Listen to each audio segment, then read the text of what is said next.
Hey everyone, welcome to another patch update video. We've got 21 new changes to look over. Some of them are going to be pretty big, and this is also the patch that the Kayle and Morgana reworks will be releasing. I just want to let you know though, to start this, you can all sleep easy tonight. Graves has finally gotten his 3 AD back. To be fair, it actually knocked him down a little bit when they did it a little while ago. Like, it wasn't that much of a meme. With the Stormraiser changes and the jungle experience nerfs recently, they're reverting it back to kind of make up for that and just trying to make him a bit stronger again. So now on to our proper first change of the day, which is Aftershock. So this keystone has been a nightmare for a while, right? It allows champions to trade in very stupid ways and get away with it, a lot like Lissandra. It turns out that instead of nerfing this though, what they're going to do is bug fix it. So what could that bug fix be that is going to make such a big difference? Well, the duration was 3 seconds instead of 2.5 like it should have been this entire time. That is pretty embarrassing. I don't really know what else I can say about that one. Everybody using it will obviously take a little bit of a hit in 9.5, but I don't think it's going to completely send this keystone to the gutter or anything like that. The ideal way of playing against it, remember, is to wait for it to be over and then use all of your cooldowns. With a little less time, that will be a little bit easier to do.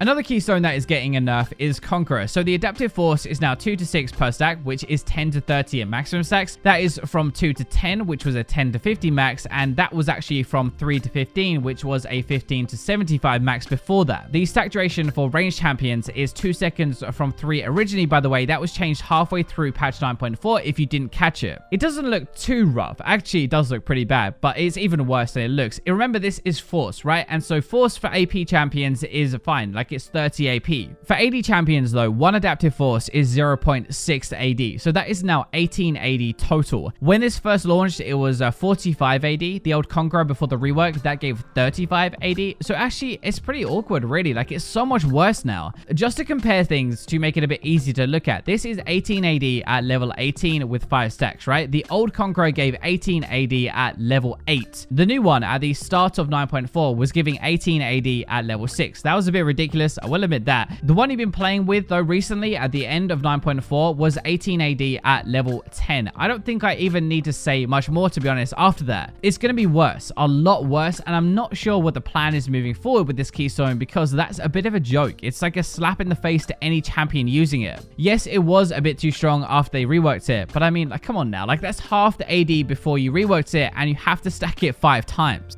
Just before we go on to a few buffs, if you play bot lane, you should also be aware that the healing on Relic Shield is worse now. The healing has been decreased at every single stage, whether you upgrade it or not. It's honestly probably aimed a bit more at pro play, really, but they shouldn't be healing as much. They should be a little bit easier to focus those tank supports and definitely easier to poke them down over time. So let's move into our buffs, and there are 3 champions I want to focus on. I think these ones are going to be really good, and you should keep an eye on them for the patch. Neeko is first up. Her E-root duration is 0.7 to 1.5 seconds on the first enemy hit. That goes up to 1.8 to 3 seconds on all others hit, and you only need to hit 1 enemy before empowering now instead of 2, and it's not only the last champion hit. The first thing is it's a lot easier to land the empowered version of this now, and it can be on multiple people, not just the last champion hit. It only needs to hit one thing first to fire up to that ridiculous version of this that can root for 3 seconds. It is up from 0.5 on the first one hit to 1.5 once you maxed it out, by the way, so that part is way better to start with. The empowered version is the same duration, but obviously it's easier to hit, right? And that can hit more than one person now for the full 3-second hold. That's as long as a Morgana binding, by the way, and it's more than enough time to combo with a Q and ultimate and not have a chance to move or flash or anything actually. I think this is a real boost for Neeko, both mid, top, probably support as well actually. Hit 1 minion, power it up, lock a champion down, get more Q damage and an easier teamfight setup.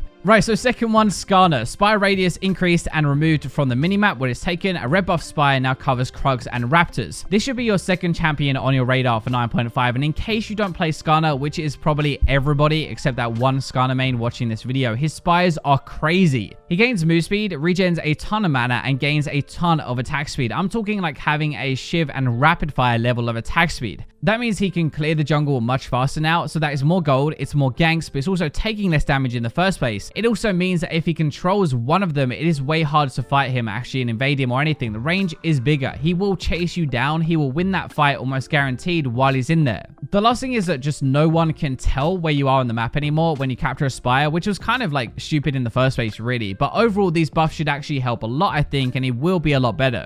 The third big change is to Vi, and I would expect again to see her as a good jungler after all of these. These buffs have finally landed after what, like 2 months I think of testing. She's now got less of a damage front loaded into one single person, but everybody she hits, which in theory means that she should be much better farming for one and also have a better team fight. I think if the Q does make a big difference to the farming like it should do, and like Riot have said it will do, then that will be a really big boost. You'll end up spending less time farming and more time fighting or ganking. One of the biggest things here though is the adjustment to her ultimate. So the cooldown is up actually, and actually the damage is down as well, but way better if it hits anybody else along the way. It used to do 25% less damage as you're locked on and you hit another champion, and it also disables these people now for an extra half a second with the knockback. The closest example that I can kind of give you would be they're moving it towards like a Nautilus ultimate. Not quite, but that idea, right? And that means she's way more useful in a team fight, not just about locking up that one person. So those are the 3 really big ones, but we do have a lot more, right? We have 21 changes in this patch. So Akali's ring movement speed durations have been increased. The stealth from turrets have been adjusted to attack range and not sight range. Your shroud now only needs to exit stealth once to increase the duration. Your E damage has been increased and your ultimate cooldown has been decreased. So half of these are quality of life. The passive is easier to use and the shroud is way easier.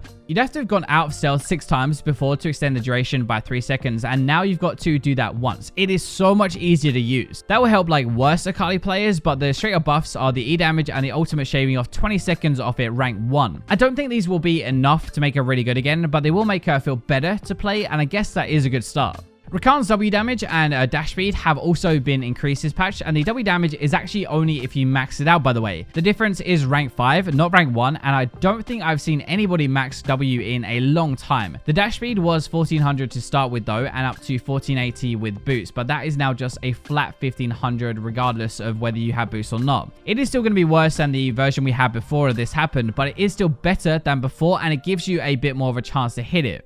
A few more things. So Stormrazor 80 and attack speed have been increased by 5%, and I think it is actually better than people give it credit for, but it is a late game glass cannon full damage pickup now when you have an energized build. The problem is that people would prefer like lifesteal, like a Bloodthirster normally, or something like that. So this is trying to make it more attractive to buy instead of those. Cut down is also a similar deal actually. People prefer going for coup de grace or last stand, so they're buffing this again to be a really good option for anybody who wants to beat down a tank in the game. The bonus damage has been increased to 5 to 12% from 4 to 10%, and that is versus targets with a 10 to 100% more health than you.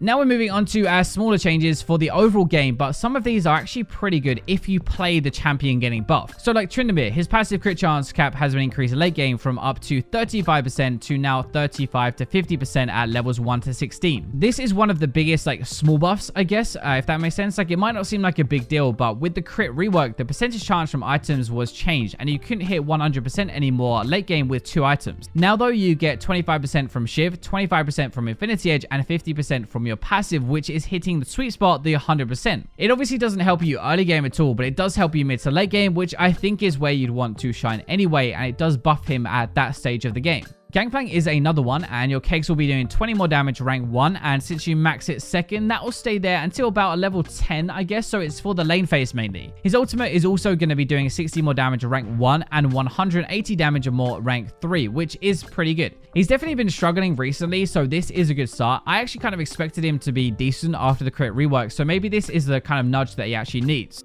The next one someone pointed out in my last video, actually, Jhin could benefit a bit more from this change since his passive is going to be contributing towards it as well. It is a 5% AD increase on his Q at every single rank, but 5% on Jhin means more than 5% on any other AD, if that makes sense, because of the way your passive works, giving him a lot more AD than normal. For Sylas, his W heal has been increased early, but it's been decreased later ranks, and his heal and damage ratio have been increased together. I see a ton of Sylas being played in Korea now, by the way, with Aftershock, Rod of Ages, Visage, maybe even Iceborne Gauntlet, that kind of style. But this is aimed at hitting that thing, that tank Sylas, right? Especially top lane and trying to get people to build AP again. The ratio is better on both parts, so they want you to build AP for that. But the big thing is the heal is reduced by 30 rank 5. AP Sylas can actually max their Q, that's fine. Tanky Sylas maxes their W most of the time for the healing though, and if you do that, you'll feel the nerf way more.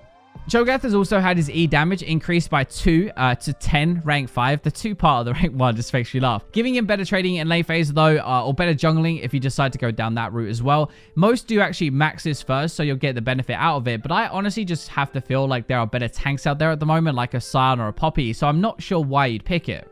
Mundo is also getting his E-Magic resist increased, and it could be one of those that you use against AP at least. This triggers when you take magic damage or use health from ability, by the way, and you can now stack it for an extra 12% at rank 5. The stacking system is actually just also a bit better now, and it makes it easier to cap out in a fight, so you don't have to get as many stacks. We do also have some smaller nerfs hitting this patch as well though. So for Nunu, it's going to kick us off, health lowered by 20 and Q healing decreased by 40 rank 5. Believe it or not, Nunu is actually a top tier jungle pick at the moment because he's extremely tanky, he refuses to die, heals for a ton, and has a lot of crowd control in his kit. He also drifts into lanes with a snowball and ganks absolutely everybody all the time. It's really annoying to play against, so this is less tanky, less heals, and easier to kill him now. The other nerf we have is to Yorick. So maiden damage and mark proc damage have been decreased, less base and less percentage damage. I think this is actually a little bit harsh considering Conqueror is getting nerfed as well in the same patch. You're losing a bit of maiden damage, but I'd be more worried about the percentage damage on the mark going from 5 to 10% down to 3 to 9%.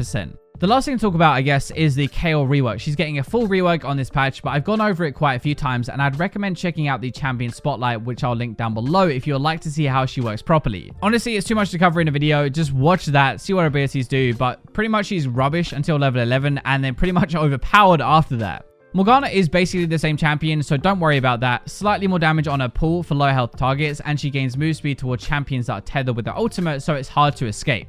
That is going to wrap up all of the changes in 9.5 though. Thank you for watching. Until the very end, let me know your favorite change down below or what you think of the Conqueror changes. But for now, I'll leave you with the robots.